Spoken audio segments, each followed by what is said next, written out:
उम्मीदों के दिए कभी बुझाया नहीं करते, मंजिल भले ही दूर हो लेकिन पांव डगमगाया नहीं करते। यादें हो दिल में जज्बा मंजिल को पाने का, वो मुश्किलों को देखकर कभी घबराया नहीं करते, घबराया नहीं करते। नमस्कार, जय हिंद, वंदे मातरम। आप देख रहे हैं दीपक लक्ष्य एजुकेशनल चैनल। उम्मीद करता हूं कि आप लोग काफ़ी अच्छे होंगे। विद्यार्थियों, वृक्ष कभी इस बात पर व्यथित नहीं होता है कि उसने कितने पुष्प खो दिए हैं। वो सदैव नए फूलों के सृजन में व्यस्त रहता है।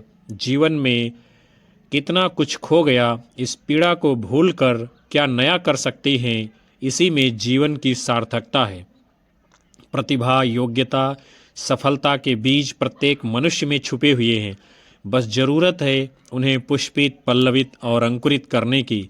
इसके लिए जो कला आवश्यक है वो परिश्रमशीलता और आत्मविश्वास प्रत्येक व्यक्ति को हासिल करना चाहिए। जुड़िए हमारे चैनल से। पहली बार विजिट किए हो चैनल पर तो सब्सक्राइब कर बेल आइकन दबाना बिल्कुल ना भूलें, जिससे आने वाली कक्षाओं का नोटिफिकेशन आपको मिलता रहे। कक्षा को लाइक, कमेंट कर शेयर कर दीजिए। बहुत ही महत्वपूर्ण और ज़बरदस्त सेशन होने वाला है आज का, जो कि सामान्य हिंदी व्याकरण भाग के अंतर्गत उपसर्ग एवं प्रत्यय प्रकरण से संबंधित है। आपकी आने वाली सभी परीक्षाओं के लिए बराबर उपयोगी होगा।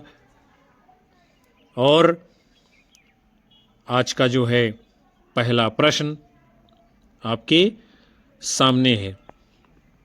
निम्न विकल्पों में से उस विकल्प का चयन कीजिए जो अन उपसर्ग से बना सही शब्द है। अलबत्ता, नयन, 59, अनंत।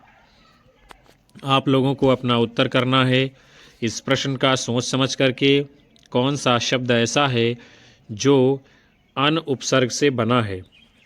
तो क्या अलबत्ता बना है? नहीं। क्या नयन बना है? नहीं। क्या 59 बना है? नहीं। तो फिर जो बचेगा वही आपका सही उत्तर होगा, यानी विकल्प डी। यदि आप लोगों ने अपना उत्तर किया है तो बिल्कुल राइट जवाब माना जाएगा। इसमें क्या है? अन उपसर्ग लगा हुआ है, और उपसर्ग विद्यार्थियों किसी भी शब्द के पूर्व में आता है। अन धन अंत दोनों मिल करके बनेंगे क्या? अनंत। यानी इसमें आप देख सकते हैं अनुपसर्ग लगा हुआ है। और उपसर्ग जो है कुछ शब्दांश होते हैं। क्या होते हैं? शब्दांश, यानी शब्दों के अंश होते हैं जो किसी के पहले जुड़कर उनके अर्थ में कई तरह के परिवर्तन ला देते हैं। जैसे आपने इस शब्द में देखा, अंत के पूर्व में लगा है अन और बन गया अनंत। उसके बाद में आप सभी का अगला प्रश्न है, चरण शब्द में कौन सा प्रत्यय है? रण प्रत्यय, अणा प्रत्यय, चा, अन प्रत्यय। तो चरण शब्द जो आपका है इसमें कौन सा प्रत्यय है विद्यार्थियों? विकल्प डी, अण प्रत्यय। और यह जो है करणवाचक संज्ञा बनाने वाले कृत प्रत्यय के अंतर्गत आया है। किसके? कृत प्रत्यय के अंतर्गत। और प्रत्यय किसे कहते हैं विद्यार्थियों? शब्दों के बाद में जो अक्षर या अक्षर समूह लगाया जाता है वही प्रत्यय कहलाते हैं। यानी आप देख सकते हैं कि जो उपसर्ग होता है किसी भी शब्द के प्रारंभ में आता है, और जो प्रत्यय होता है वो किसी भी शब्द के बाद में आता है। यही दोनों में प्रमुख अंतर है। निम्न विकल्पों में से उस विकल्प का चयन कीजिए जो उपसर्ग का सही विकल्प नहीं है। व्यसन, निडर, परविधा, पुष्पित। तो जो विकल्प जो है उपसर्ग का सही नहीं है वो है विद्यार्थियों कौन सा? विकल्प डी, पुष्पित। और दिए गए विकल्पों में क्रमशः व्यसन में जो है वी उपसर्ग है, और निडर में नी उपसर्ग है, परविधा में पर उपसर्ग है, और पुष्पित शब्द बिना जो है उपसर्ग का है। यही आपका सही उत्तर है। और जो शब्द किसी शब्द के पहले आकर विशेष अर्थ प्रकट करते हैं वे उपसर्ग कहलाते हैं। कहाँ पर आते हैं? किसी शब्द के पहले आकर। पुष्प, धन, इत प्रत्यय से बना ये शब्द है पुष्पित, यानी पुष्प शब्द में जो है आपका इत प्रत्यय लगा हुआ है और बना है पुष्पित। फिर जो है आपका अगला प्रश्न है, फुर्तीला शब्द में प्रत्यय है इला, तीला, ईला, आइला। तो फुर्तीला जो शब्द है इसमें कौन सा प्रत्यय है विद्यार्थियों? ईला। और प्रत्यय मूल शब्दों के बाद में जो अक्षर या अक्षर समूह लगाया जाता है उसे कहते हैं। प्रत्यय दो शब्दों से बना हुआ है, प्रतिधन, अय। प्रति का अर्थ है साथ में, पर बाद में, और अय का अर्थ है चलने वाला। यानी इस प्रकार प्रत्यय का अर्थ क्या हुआ? शब्दों के साथ पर यानी बाद में चलने वाला या लगने वाला। प्रत्यय उपसर्गों की तरह अविकारी शब्दांश है जो शब्दों के बाद में जोड़े जाते हैं। जैसे कि भला शब्द है आपका, इसमें आई प्रत्यय लगा और शब्द क्या बना आपका? भलाई। तो यहाँ पर प्रत्यय कौन सा है? आई। आगे देखते हैं, मूलतः प्रत्यय जो है विद्यार्थियों दो तरह के होते हैं, दो प्रकार के होते हैं। एक है कृत प्रत्यय, दूसरा है तद्धित प्रत्यय। अगले क्रम में आपका प्रश्न है, निर्विकार शब्द में उपसर्ग है, यानी कौन सा उपसर्ग है? निर्वि, निर, निह, निर। आप लोगों को बताना है जो है कि निर्विकार शब्द में कौन सा उपसर्ग है विद्यार्थियों। तो यदि आप लोगों का उत्तर आ रहा है विकल्प डी, निर, तो यही आपका सही उत्तर माना जाएगा। यानी निर्विकार शब्द में उपसर्ग कौन सा है? निर। और निर उपसर्ग का अर्थ क्या है? निषेध, बाहर रहित। उपसर्ग किसे कहते हैं? ऐसे शब्दांश जो किसी शब्द के प्रारंभ में जुड़कर मूल शब्द के अर्थ में परिवर्तन कर देते हैं, अर्थात नए शब्द का निर्माण करते हैं, उसे ही उपसर्ग कहते हैं। हिंदी भाषा में जो उपसर्ग मिलते हैं वे संस्कृत, उर्दू भाषा के हैं और इनकी संख्या जो है कितनी है? तो संस्कृत के उपसर्ग जो है 19 माने गए हैं, हिंदी के उपसर्ग 10 माने गए हैं और उर्दू के उपसर्ग जो है 12 माने गए हैं। ये बातें भी आप लोगों को अपने संज्ञान में रखनी है। उसके बाद में अगला आपका प्रश्न है, नेपाली शब्द में कौन सा प्रत्यय है? अली, ली, ई, छोटी ई। तो नेपाली शब्द में कौन सा प्रत्यय है विद्यार्थियों? विकल्प सी, बड़ी ई। और शब्दों के बाद जो अक्षर या अक्षर समूह लगाया जाता है उसे ही प्रत्यय कहते हैं। आप जान गए हैं। प्रत्यय शब्द दो शब्दों से मिल कर के बना है। प्रतिधन, अय। प्रति का अर्थ है साथ में, पर बाद में, और अय का अर्थ है चलने वाला। और मूलतः जो है प्रत्यय हमारे वहाँ दो तरह के माने गए हैं। कौन कौन? कृत प्रत्यय किसे कहते हैं? कृत प्रत्यय क्रिया या धातु के अंत में प्रयुक्त होने वाले जो प्रत्यय होते हैं उनको कृत प्रत्यय कहते हैं। और तद्धित प्रत्यय किसे कहते हैं? जो संज्ञा, सर्वनाम, विशेषण के अंत में लगने वाले प्रत्यय होते हैं उनको जो है तद्धित प्रत्यय कहा जाता है। हम लोग आगे बढ़ेंगे।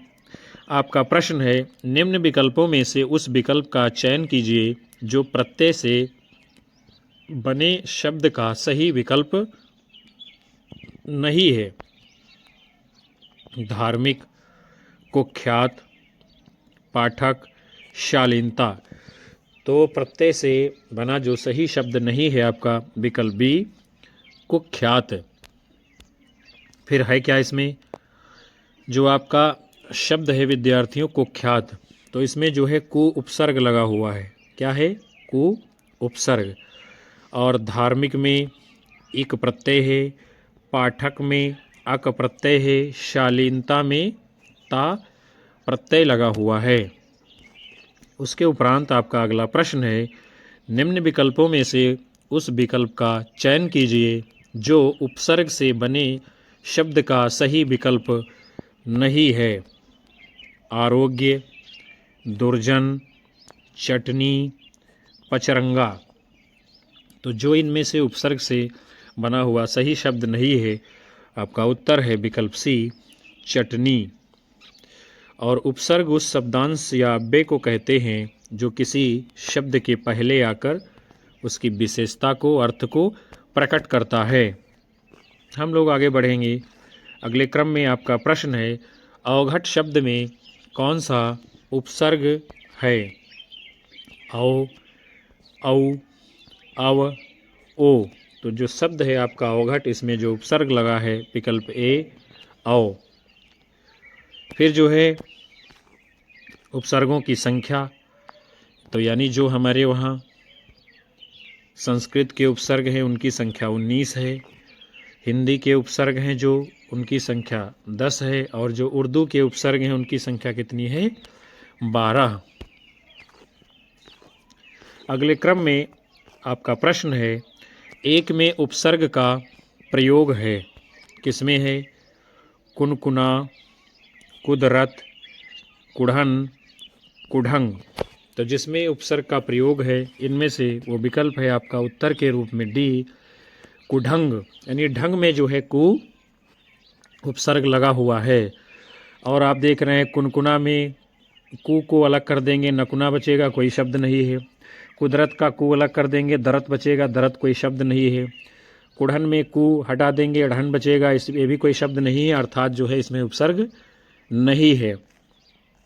उसके बाद में आपका अगला प्रश्न है, निम्नलिखित में से किस शब्द में तद्धित प्रत्यय का प्रयोग हुआ है? पूज्य, करणीय, पाठक, वासुदेव।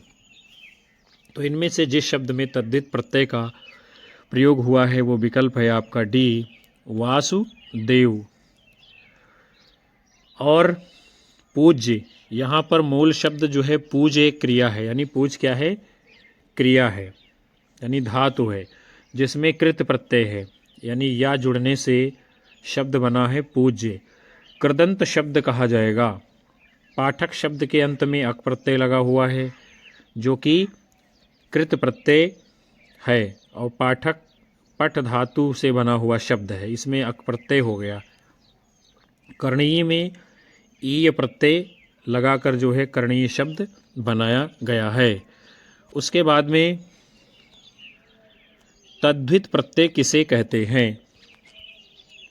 संज्ञा, सर्वनाम और विशेषण के अंत में लगने वाले प्रत्ययों को तद्धित प्रत्यय कहा जाता है, और उनके मेल से जो शब्द बनते हैं उन्हें तद्धितांत कहते हैं।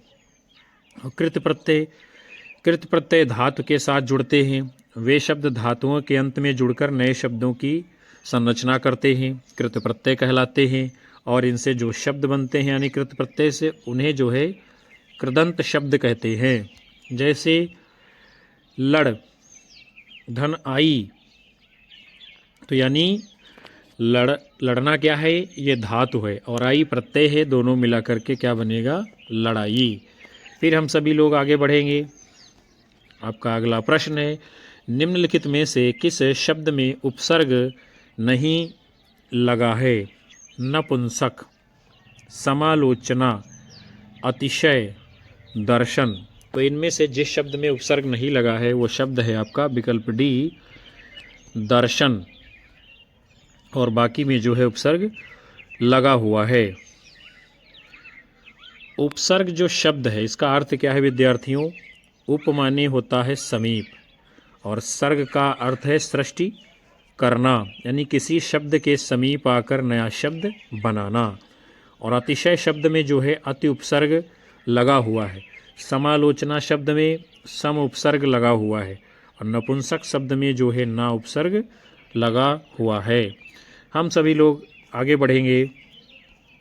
फिर आपका प्रश्न है, अर्थ निर्दिष्ट करने की दृष्टि से निम्नलिखित में से कौन सा उपसर्ग अन्य तीन से भिन्न है? भिन्न यानी कि तीन से वो अलग है। अव, अप, परि, दुर। तो इनमें से जो तीनों से भिन्न है विद्यार्थियों, वो है आपका परि। फिर हम लोग आगे देखते हैं, जो परि उपसर्ग है इसका अर्थ है आसपास, चारों ओर या पूर्ण। इससे जो शब्द बनेंगे, परिक्रमा, परिदर्शन, परिपूर्ण, परिणाम। तो आप देख रहे हैं इनमें समय जो है परि उपसर्ग लगा हुआ है। फिर आपका उपसर्ग है अव। इसका अर्थ है हीनता, अनादर या पतन। अवगत, अवलोकन, अवरोहण, अवनति, अवशेष, सभी में जो है अव उपसर्ग का प्रयोग हुआ है। उसके बाद में आपका अगला उपसर्ग है अप। इसका अर्थ क्या है? लघुता, अभाव या विरुद्ध। इसके बने शब्द हैं अपमान, अपशब्द, अपहरण, अपयश, अपकर्ण, यानी सभी में अप उपसर्ग लगा हुआ है। फिर आपका उपसर्ग है दुर। इसका अर्थ है बुरा, कठिन, दुष्ट या हीन। इससे बने शब्द हैं दुरवस्था, दुर्दशा, दुर्लभ, दुर्गुण, यानी सभी में जो है दुर उपसर्ग लगाया गया है। फिर आपका अगले क्रम में प्रश्न है, निम्नलिखित में से कौन तद्धित प्रत्यय वाला शब्द नहीं है? शिक्षक, पौरुषेय, मायावी, सजावट। तो जो तद्धित प्रत्यय वाला शब्द इनमें से नहीं है, वो उत्तर है आपका विकल्प डी, सजावट। सजावट में विद्यार्थियों जो है कृदंत प्रत्यय है। सजावट में सज इसका मूल शब्द है और आवट जो है इसमें प्रत्यय लगा हुआ है, मिलकर के बना है सजावट। और प्रत्यय वे शब्दांश होते हैं जो दूसरे शब्दों के अंत में जुड़कर अपनी प्रकृति के अनुसार शब्द के अर्थ में परिवर्तन कर देते हैं। प्रत्यय दो प्रकार के हैं, कृत प्रत्यय और तद्धित प्रत्यय। कृत प्रत्यय आप जानते हैं, क्रिया या धातु के बाद जो प्रत्यय लगाए जाते हैं वे कृत प्रत्यय कहलाते हैं और उनसे बने शब्द कृदंत शब्द कहलाते हैं। और ऐसे प्रत्यय जो संज्ञा, सर्वनाम, विशेषण के साथ लगकर बनते हैं उन्हें जो है तद्धित प्रत्यय कहा जाता है। फिर आपका अगला प्रश्न है, निम्न विकल्पों में से उस विकल्प का चयन कीजिए जो प्रत्यय का सही विकल्प नहीं है। मिठास, पठित, चौड़ाई, भरपाई। तो जो प्रत्यय का सही विकल्प इनमें से नहीं है विद्यार्थियों, वो है आपका विकल्प डी, भरपाई। यानी भरपाई शब्द में किसी भी प्रत्यय का प्रयोग नहीं हुआ है और बाकी जो शब्द हैं वो प्रत्यय से युक्त है। जैसे कि मिठास शब्द में आस प्रत्यय है, पठित शब्द में इत प्रत्यय है, चौड़ाई शब्द में आई प्रत्यय है। हम लोग बढ़ेंगे अगले क्रम की ओर। आपका प्रश्न है फिर, कजरौटा शब्द में कौन सा प्रत्यय है? औटा, ओटा, कज, टा। तो जो आपका शब्द है कजरौटा, उनमें से कौन सा प्रत्यय है? विकल्प ए, औटा। आप में से कितने लोग हैं जिन्होंने कजरौटा देखा है? वो लोग बता सकते हैं कमेंट करके कि हमने कजरौटा देखा है। शब्द के बाद जो अक्षर या अक्षर समूह लगाया जाता है उसे प्रत्यय कहते हैं। प्रत्यय दो प्रकार के होते हैं, कृत प्रत्यय, तद्धित प्रत्यय। और जो क्रिया के अंत में लगते हैं उन्हें कृत प्रत्यय कहते हैं। जो संज्ञा, सर्वनाम, विशेषण के अंत में लगते हैं उन्हें जो है तद्धित प्रत्यय कहा जाता है। हिंदी के कृत प्रत्यय हैं जैसे कि आ, अंत, आक, आका, ऐसा, एत, ओड़ा, ओड़, अवता, अवना, अवनी, वैया, सार, हार, आप, आना इत्यादि। फिर हम लोग आगे बढ़ेंगे।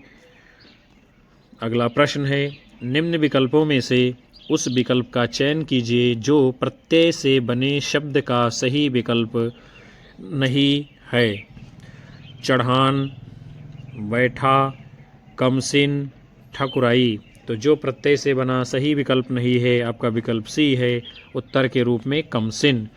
कमसिन शब्द जो है प्रत्यय से नहीं बना हुआ है, और जबकि चढ़ान में आन प्रत्यय है, बैठा में आ प्रत्यय है और ठकुराई में आई प्रत्यय लगा हुआ है।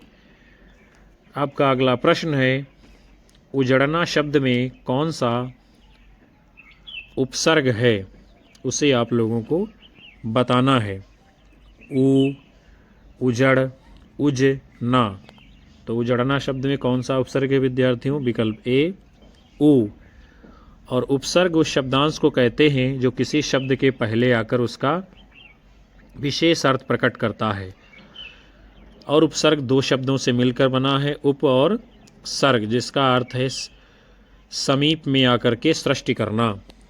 उपसर्गों की संख्या इस प्रकार निश्चित की गई है। संस्कृत के 19 उपसर्ग हैं, हिंदी के 10 उपसर्ग हैं, उर्दू के 12 उपसर्ग हैं, कुछ अंग्रेजी के 6 उपसर्ग हैं और 10 अव्यय के उपसर्ग माने गए हैं।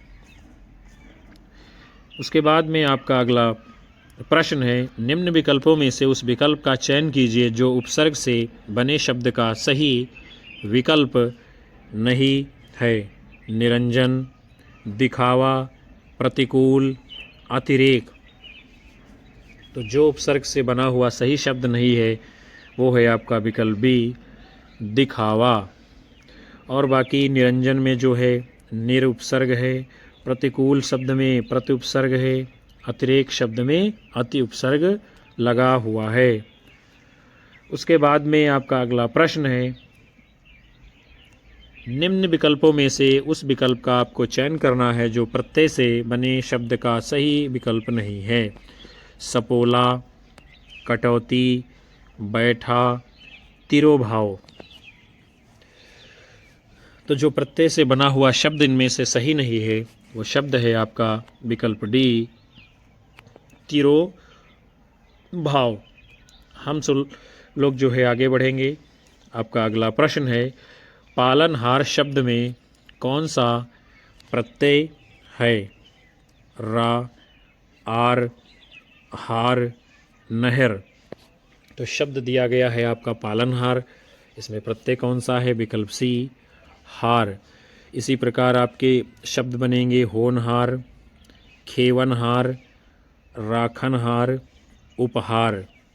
सभी में क्या है? हार प्रत्यय लगा हुआ है। फिर आपका अगला प्रश्न है, उस विकल्प का चयन करना है जो उपसर्ग से बना हुआ सही शब्द नहीं है। आधिक्य, मिलन, संभावना, निहत्था। तो कौन सा सही शब्द नहीं है जो उपसर्ग से नहीं बना हुआ है? विकल्प बी, मिलन। और जो है आधिक्य में अधि उपसर्ग लगा हुआ है, संभावना में सम उपसर्ग लगा हुआ है और निहत्था में नि उपसर्ग लगा हुआ है। हम लोग अगले प्रश्न को देखेंगे। निम्न विकल्पों में से उस विकल्प का चयन कीजिए जो अधि उपसर्ग से बना सही शब्द है। अत्यंत, अध्यक्ष, आघात, अनुपयुक्त। आप लोगों को इस प्रश्न का उत्तर करना है। क्या अत्यंत में अधि उपसर्ग लगा हुआ है? नहीं। क्या आघात में लगा हुआ है? नहीं। क्या अनुपयुक्त में लगा हुआ है? नहीं। तो फिर किस में लगा है? विकल्प बी, अध्यक्ष शब्द में आपका अधि उपसर्ग लगा हुआ है। आगे बढ़ेंगे हम लोग। अध्यक्ष में उपसर्ग कौन सा है? अधि। और मूल शब्द क्या है? अक्ष। अधि और अक्ष मिलकर के क्या बनेंगे? अध्यक्ष। और अधि का अर्थ क्या है? ऊपर या श्रेष्ठ। अत्यंत शब्द में अति उपसर्ग लगा हुआ है, मूल शब्द है अंत। अति और अंत मिलकर के बनेंगे अत्यंत। और अति का अर्थ क्या है? अधिक, ऊपर या उस पार। फिर आघात शब्द में कौन सा उपसर्ग लगा हुआ है विद्यार्थियों? आ उपसर्ग, और घात इसका मूल शब्द है। अनुपयुक्त में अन उपसर्ग लगा हुआ है। फिर उसके बाद में आपका अगला प्रश्न है, श्रवणीय शब्द में कौन सा प्रत्यय है। णीय, अनीय या नीय। तो श्रवणीय शब्द में विद्यार्थियों कौन सा प्रत्यय है? विकल्प बी अनीय। और श्रवणीय में जो अनीय प्रत्यय है ये किस प्रकार का प्रत्यय है? कृत प्रत्यय। जो शब्द को धातु में जोड़े जाते हैं वे कृत प्रत्यय कहलाते हैं। और जो श्रवणीय शब्द है श्रु धातु में जो है अनीय प्रत्यय लगाकर बना है आपका शब्द श्रवणीय। हम लोग आगे बढ़ते हैं। आपका अगला प्रश्न है, निम्न विकल्पों में से उस विकल्प का चयन कीजिए जो प्रत्यय से बने शब्द का सही विकल्प इनमें से नहीं है। समग्र, मथानी, पंचायत, तंद्रिल। कौन सा नहीं है प्रत्यय से बना हुआ शब्द इनमें से विद्यार्थियों? तो आपका उत्तर है विकल्प ए समग्र। और बाकी जो है आप देख रहे हैं मथानी शब्द जो आपका आया है इसमें आनी प्रत्यय है। कौन सा? आनी। और मथ जो है मूल शब्द है और ये तद्धित प्रत्यय है।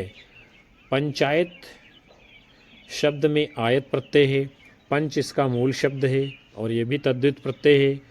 तंद्रिल शब्द में इल प्रत्यय लगा हुआ है। तंद्रा मूल शब्द है और ये भी तद्धित प्रत्यय है।